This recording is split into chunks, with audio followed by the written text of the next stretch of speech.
Bienvenido, es un gusto tenerte aquí, Lino Barañado, doctor en Química, ex ministro de Ciencia, Tecnología e Innovación entre 2007 y 2018. O sea que experiencia, digamos, te sobra, evidentemente. ¿Cómo estás? Muy bien, por suerte. Bueno, voy a arrancar casi con el elefante, que decís el elefante en la habitación, Claro. que es como que no se puede evitar, que es el tema de los recortes que han habido, digamos, en tecnología. Y tenemos una ley de financiamiento que hoy no se está cumpliendo. Me puse a investigar un poco qué porcentaje del PBI invierte en países que nosotros admiramos, no sé, por su desarrollo. Entonces, por ejemplo, Estados Unidos aproximadamente el 3% del PBI, Israel el 4,3% del PBI, la Unión Europea un promedio del 2%. Nosotros estamos en 0,21 más o menos. Deberíamos estar en 0,39, que igual es poco, pero bueno, si cumpliésemos con esta ley de financiamiento. ¿Se puede avanzar? ¿Se puede ser un país desarrollado sin inversión del Estado? Primera pregunta. Y segunda pregunta es, quizás tendríamos que pensar en un modelo donde se propicie más la inversión privada o en realidad la solución estaría en un poco de los dos, ¿no? A ver, con respecto a la primera pregunta, en todos los países es el Estado el que invierte en la primera etapa de la investigación, que es la de mayor riesgo. Las universidades americanas, por ejemplo, el Instituto Max Planck, se dedican a investigación básica que, como no se sabe si va a tener un resultado económicamente rentable o no, no es financiable por el sector privado. Esa es la función esencial, es lo que el Estado hace y ningún otro puede hacer. Luego sí, para que fructifique esa inversión, cuando aparece algo que tiene una potencial aplicación, tiene que entrar el capital privado. De hecho, de los números de PBI que vos mencionabas, en casi todos los países, un tercio es el Estado y 2/3 es el sector privado que invierte. Pero invierte en las etapas más tardías, cuando ya hay cierta seguridad de que ese producto, supongamos un fármaco, puede tener efecto en los ratones, pero difícilmente esto se puede extrapolar directamente. Hay mucha inversión que hacer en investigación clínica y esa sí recae en el sector privado, que tiene mayor capacidad, pero con la expectativa de tener un mayor retorno. Entonces, la respuesta es, tenemos que garantizar el apoyo del Estado y al mismo tiempo incentivar la investigación de inversión privada. ¿Cuál es el problema? Que la matriz productiva de Argentina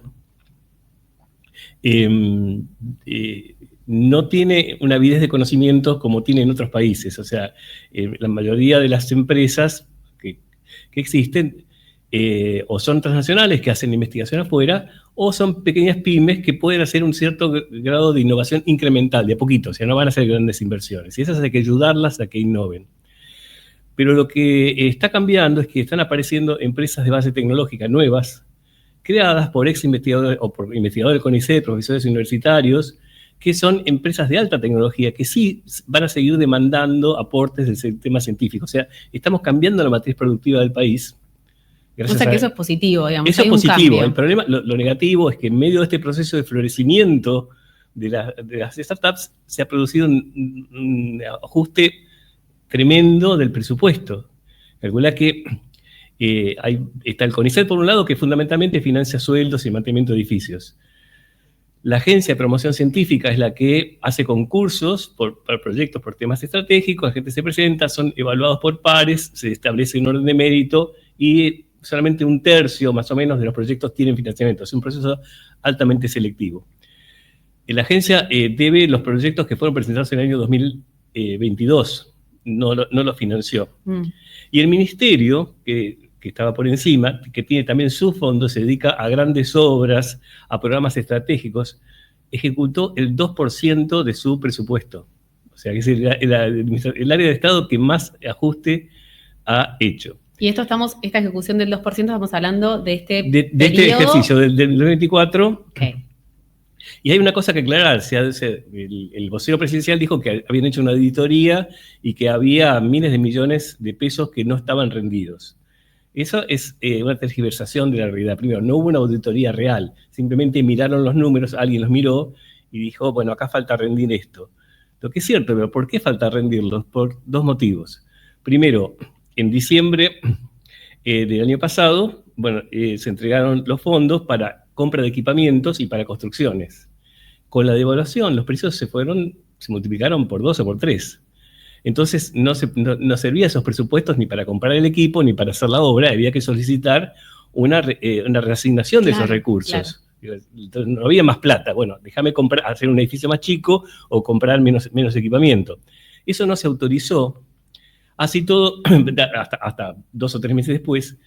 Luego, cuando ya tenían para rendir, hay un procedimiento que es que el ministerio y la agencia tienen que dar una no objeción para que la gente presente su auditoría. Eso no lo hicieron, no sé si por desconocimiento, por temor, y entonces la gente no tiene las rendiciones, pero no las puede presentar. No las puede presentar porque no conoce el mecanismo. No, porque no los habilitaron la institución. O sea, están esperando que haya que entrar un sistema electrónico donde se carga. Así que no es culpa de las instituciones. O sea, después se ejecutaron los fondos, están todas las boletas, pero es el propio ministerio, la propia secretaría la que está en falta por ese proceso de auditoría. Y después hay una zona muy importante que es plata que no se entregó directamente. Eso que te decía, los subsidios del 2022 no se enviaron, entonces no se pueden rendir. Entonces es falaz eso de que no se, digo, parecería como que se está castigando a la comunidad científica porque no hizo los deberes y no realizó las auditorías, y eso es falso. Ahora, lo que no se ejecutó el 2022 también entra responsabilidad en el 2023, ¿o no? No, se llama 2022 la convocatoria, se presenta, se juzga en el 23 y se tendría que haber empezado a pagar a fines entre fines del 24 y fines del 23 y el 2024 usualmente se paga la primera cuota en enero o febrero. Eso no se pagó. Entonces hay plata que la tiene la Secretaría. El 98%, ¿no? Tiene, es lo que no tiene una cantidad que nunca tuvo, digamos. Yo fui 12 años ministro. Nunca pasó que tuviera plata sin ejecutar. Uno lo que tiene que hacer es gastar todo lo que tiene, porque si en un ejercicio a uno le sobra plata, el año que viene se lo descuentan. Entonces uno tiene que asegurarse el presupuesto y gastar en tiempo y forma, obviamente cumpliendo con todos los requisitos. Entonces, hay un serio problema de falta de gestión, por un lado, y un ajuste presupuestario inédito que está provocando un daño que va a costar muchos años revertir. Ahora, esta matriz productiva que viene floreciendo, porque bueno, como decías vos, hubo mucha inversión, muchos investigadores que después pasan al ámbito privado con toda la formación y todos los recursos, digamos, del Estado que tuvieron en una primera instancia potenciados. Tenemos un gran desarrollo de biotecnólogos, ¿no? Esa es la disciplina que hoy están... Esa disciplina. Fíjate que es un proceso que ya se dio en los años 60. Los químicos eran los creadores de empresas. Las grandes compañías químicas, todo el desarrollo productivo se dio por gente que se graduaba y creaba empresas y creaba empleo. Y en muchos casos promovía exportaciones. Hoy no es la química tradicional la que cumple ese rol, pero sí la biotecnología. Entonces tenemos jóvenes muy bien formados que cuando encuentran algo valioso y aplicable, dicen, bueno, voy a crear una empresa. Existen capitales de riesgo que ponen plata. Inicialmente ponen $250.000 para ver si eso más o menos funciona. Luego hay rondas de inversión y logran recaudar millones de dólares, en definitiva. ¿Y cuál es el efecto colateral? Que crean empleo no solo para ellos, sino para otros. Porque una compañía nueva necesita no solo biólogos, químicos, necesita electricistas, necesita contadores, abogados. O sea, ese es el efecto de derrame que tiene, que hace que sea tan positivo el desarrollo que se basa en el conocimiento. Eso es lo que caracteriza a los países desarrollados. No basan su desarrollo en recursos naturales. Con la minería, con el petróleo, puede aumentar el PBI per cápita, pero eso es engañoso, porque eso no se derrama, no crea más empleo. Sí. Entonces, pero si vos creas compañías de agroalimentos o lo que sea, generas empleo, generas actividad industrial local y si lográs exportar, que es algo en lo que estoy involucrado ahora, vas a generar divisas. Entonces, ¿de qué manera estás involucrado? Contame. Porque estoy tratando de promover algo que yo llamo el INVAP de los alimentos. O sea, es algo que quería hacer siendo ministro, pero no se dan las condiciones, porque es llamativo que tengamos un INVAP que se dedica a producir satélites y reactores nucleares. Tenemos una fundación de nanotecnología, otra de informática, pero cuando me preguntan, ¿y Argentina qué es lo que exporta? Alimentos. ¿Y cuál es la institución ceñida de los alimentos? Está desperdigada. Cada institución hace lo que puede con pequeños recursos Y eso es algo que no resulta lógico. Entonces estoy armando, pero con una arquitectura segmentada, como dicen los que hacen satélites, juntando piezas autónomas que le permitan a un productor, primero, traerles una demanda exterior. Decir, mira, lo que están buscando es una barrita que tenga estas características, que tenga quinoa, poroto, lo que sea. Sí. Para hacerla necesitas tecnología que te dan los investigadores del CONICET o de la universidad. Si necesitas fondos, te conseguimos los fondos. Te mandamos las muestras, te asesoramos en cómo llegar a la... Un instituto que acompañe en todo el proceso. Que no es un solo instituto, es un consorcio de instituciones, cada una hace lo suyo. Una detecta cuál es la demanda externa. ¿Y cómo se financiaría? Por los servicios que da. Ok. O sea, cuando vos exportás, bueno, una parte de lo que exportaste me pagás. Está buena la idea. Porque hoy por hoy, digo, siendo conscientes de que esto tendría que ser promovido inicialmente con fondos estatales, pero hoy por hoy... No va a ocurrir. Hoy no va a ocurrir. Bueno, hay que trabajar con lo que hay. Y lo bueno es que alimentos es algo que el mundo asocia con Argentina. Si digo que voy a fabricar relojes argentinos, no los compra nadie porque tenemos fama de impuntuales.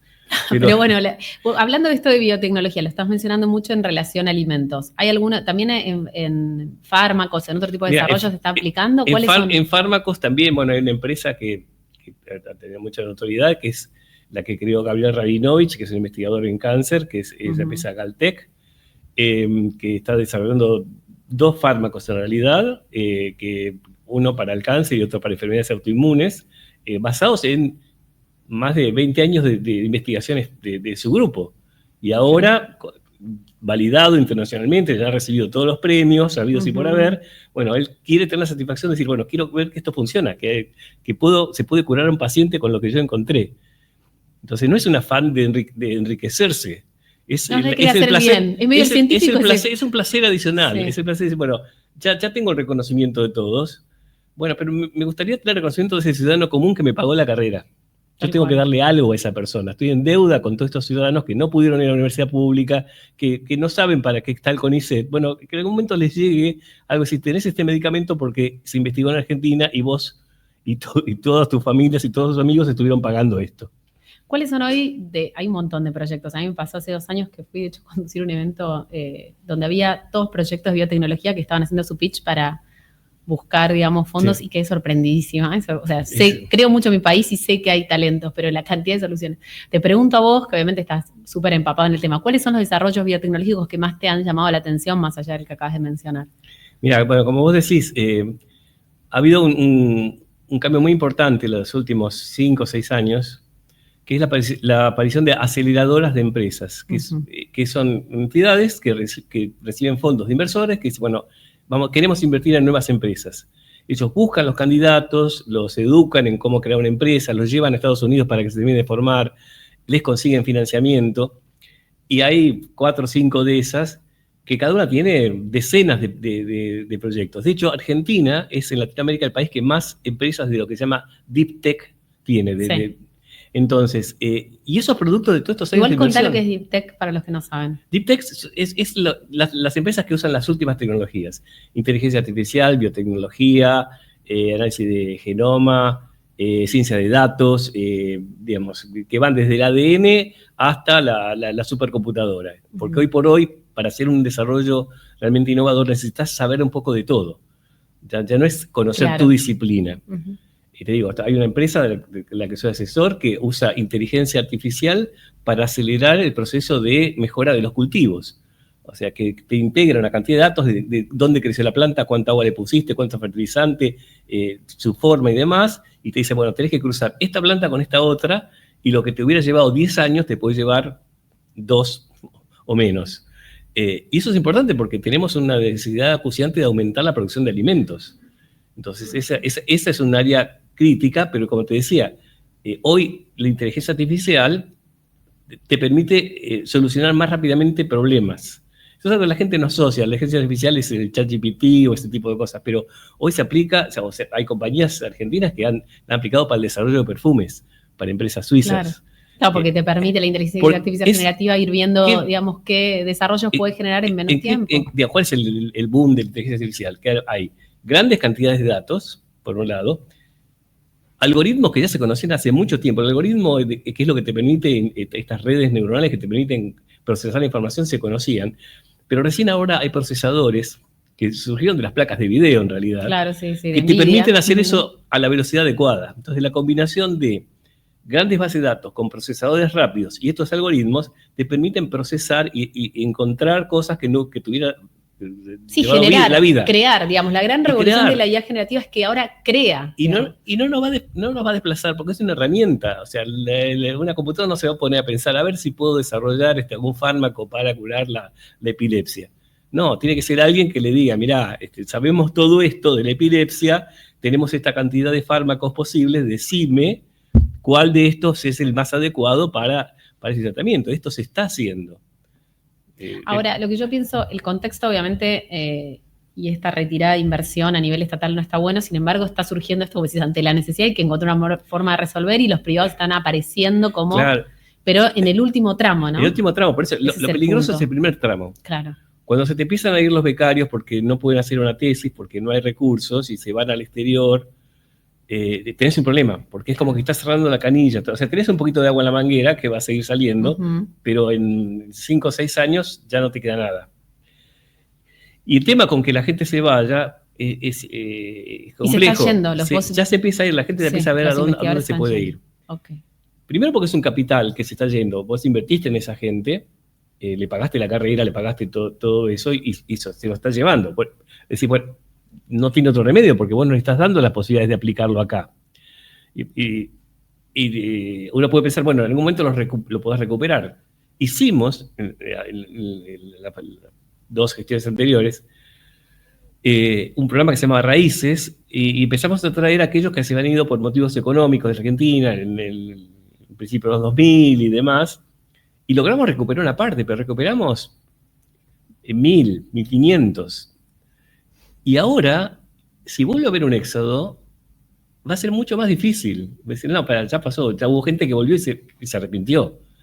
Entonces es muy grave que no seamos capaces de mantener esos recursos que en proporción a lo que implican presupuestariamente es mínimo. Estamos hablando de, como vos mencionabas, 0,2, tendríamos que subir un 0,2, 0,3% del PBI. Y estamos gastando en otras cosas que son totalmente improductivas. ¿Cómo cuáles? Los beneficios fiscales que tiene, por ejemplo, Tierra del Fuego.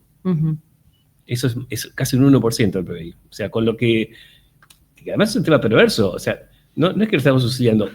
Te cobran el IVA y se lo quedan. Preguntale a la pyme cuánto le significa ir pagando el IVA que cobró. Entonces, bueno, pero son cuestiones estructurales que hay que cambiar. Si lo que uno cuestiona es, bueno, está bien, había que hacer un ajuste, creo que hay un consenso en eso, no se puede gastar más de lo que se tiene, pero la diferencia está en qué cortás, cómo fijas tus prioridades. Porque eso depende de tu futuro. O sea, no puede ser que por curar al paciente le bajes la presión, pero se te muera de diabetes. Tenés que tratar de minimizar los efectos, el daño colateral. Y eso es lo que vemos que no se está tomando tan en cuenta. Y también como hay una grieta, ¿no? También lo que suele suceder es que todos aquellos que están sosteniendo, digamos, las medidas de gobierno porque creen que realmente había que hacer un ajuste, aceptan todo a ultranza y no hay un cuestionamiento respecto de estos cortes. A veces uno ve, digamos, en las redes que cuando sale la comunidad científica a hablar de estos temas, es como, viste, es la grieta. El que está en contra del gobierno banca ese discurso y el que está a favor del gobierno es como que no, le parece injustificado y váyanse, no me importa, váyanse al exterior, no sirven. Viste que hay como una cuestión. Y eso está pasando. ¿Qué pasa ahora. con eso? Te cuento, yo desde que volví de Estados Unidos en el 84 hasta el 2003, que empecé como funcionario en la agencia, fui gremialista del CONICET. Yo creé un gremio, la Asociación de Personas CONICET, con persona jurídica y todos los requisitos. Y durante todo ese tiempo dediqué a defender la ciencia y tenía solidaridad de la gente. La gente que apoyaba la ciencia, le parecía bien. Me acuerdo que en el 2001, cuando habían hecho un recorte presupuestario de una clase pública en la Plaza de Mayo, y la policía me sostenía el pizarrón para que yo pudiera dar mi clase, ¿no? Y había eso, y la gente pasaba y demás. Ahora eso no ocurre, porque mucha gente está tan mal que ya no le queda resto para mostrar empatía. Para tener empatía con otro. Claro. Entonces yo decía, bueno, vos tenés un trabajo fijo, digamos, algo que todo el mundo tenía, todo el mundo tenía trabajo, incluso en los 90, el tema de, no solo del Igual la del falta empleo. de empleo viene de hace varios años. Viene hace muchos años, lo que hay ahora es que el empleo no alcanza, eso es lo novedoso. Hay mucha gente que tiene empleo, pero no le alcanza para comer. Entonces, cuando el ajuste es muy grande, se daña mucho la empatía y la solidaridad. Y esto se ve también en otros países por otros motivos. En Estados Unidos también hubo todo un movimiento que pretendía presentar a los científicos como un grupo de interés particular, como llaman ellos, alguien que defiende sus propios intereses. Eso es muy peligroso porque, sobre todo en Estados Unidos se veía, decían, bueno, vos me estás recomendando la vacuna porque te paga fulano o mengano. Claro. Entonces empieza a cuestionar la información generada por el sistema científico. Y eso es serio porque la función del sistema científico es traer información verificada para que la sociedad tome decisiones justamente informadas. Si se desconfía de eso, empezamos a creer que la Tierra es plana o que... Bueno, que eso también pasa. Ahí son como dos fenómenos paralelos. Sí. Por un lado, la falta de empatía que decías vos, que tiene que ver con esta necesidad extrema que hay, con la grieta también política. Y por otro lado está esta cuestión de la Tierra es plana y demás cuestiones que hoy todo puede ser real o mentira, y que creo que tiene que ver con el avance de las redes sociales y la desinformación, ¿no? Sí, el tema de las redes. El tema, yo como biólogo veo todo en función de la evolución, ¿no? Y tenemos al menos 2 millones de años de historia como especie en que vivíamos en un mundo totalmente distinto. Vivíamos en tribus de 200 personas, eso está probado, que es el número promedio de amigos en Facebook que tiene la gente. O sea que nuestro cerebro se siente cómodo con un grupo chico. Vos vas en una multitud, no te sentís acompañado por una horda de gente, ¿no? Y solo también te sentís mal. Hay un número adecuado y siempre nuestro cerebro está preparado para pertenecer a ese grupo, no para suscribir la verdad, entender el universo. A ver, porque si vos te alejabas de esa tribu, o te comía el tigre o te mataba el de la tribu vecina que efectivamente que era hostil. Entonces tenemos que ser conscientes de que nuestro cerebro todavía tiene un software muy antiguo, que no nos permite adaptarnos a esta realidad tan cambiante que tenemos. Y eso explica esto de las cápsulas, las burbujas, de verdad. La gente tiene 200 personas que empiezan como ellos y si están convencidos de que es posible la levitación, lo van a creer. Porque no les importa si es verdad o no. Lo falso es decir, no, yo te voy a convencer porque te voy a mostrar que no se puede. No les importa. A mí no me importa eso, me importa tener amigos.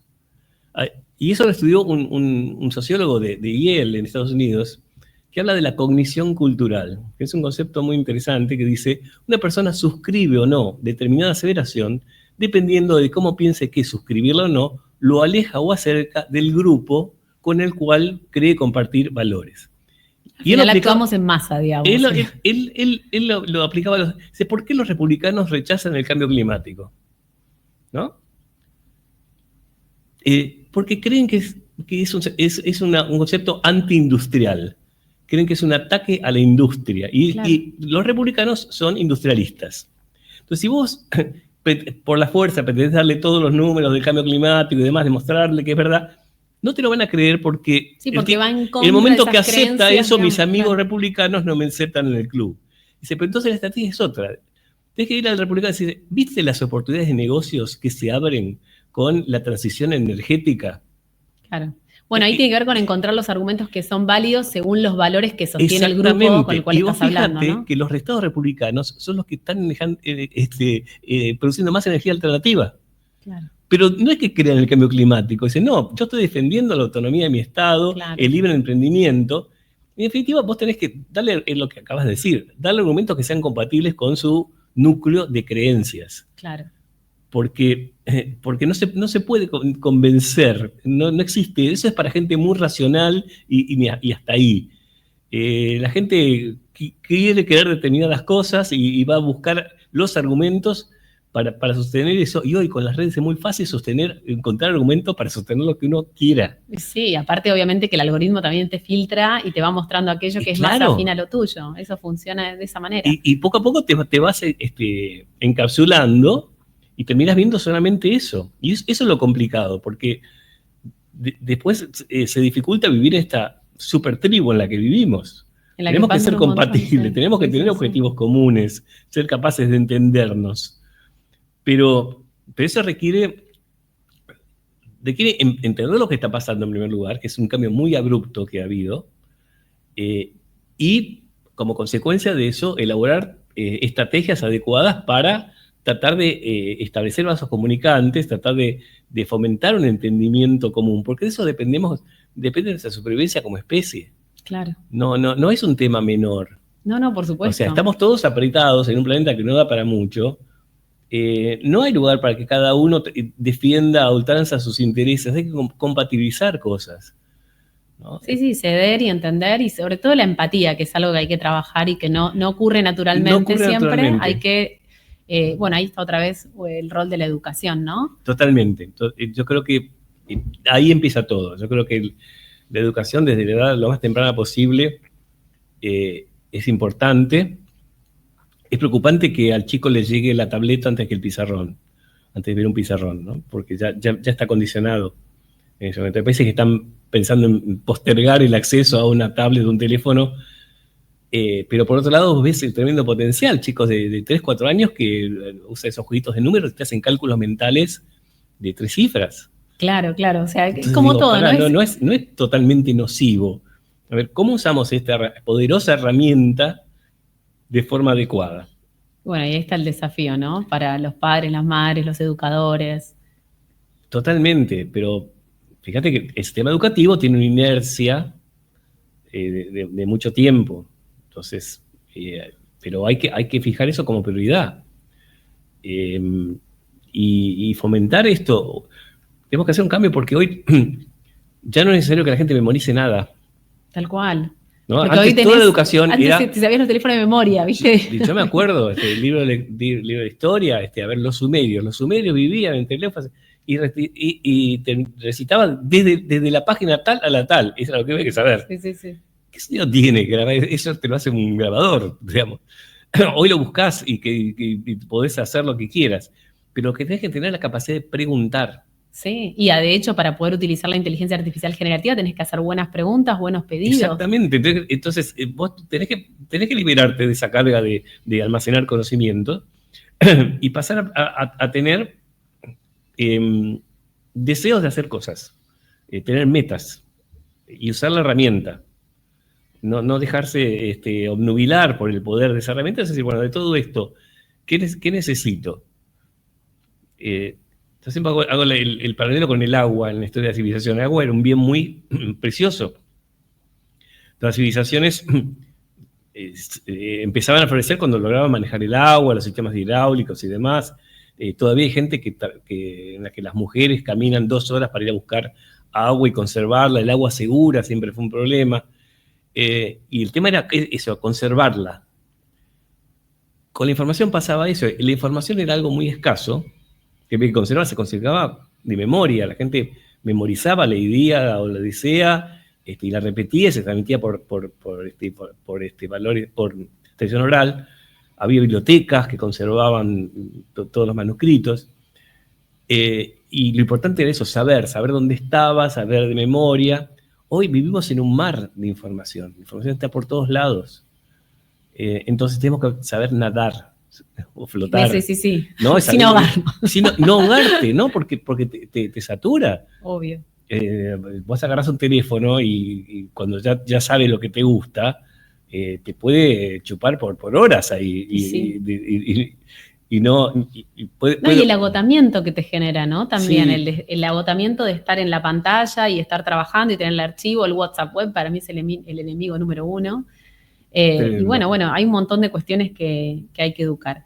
Bueno, Lino, muchísimas gracias por estar acá, súper interesante todo lo que decís y espero que podamos seguir esta conversación en alguna otra oportunidad. ¿Cómo no? Estoy a tu disposición.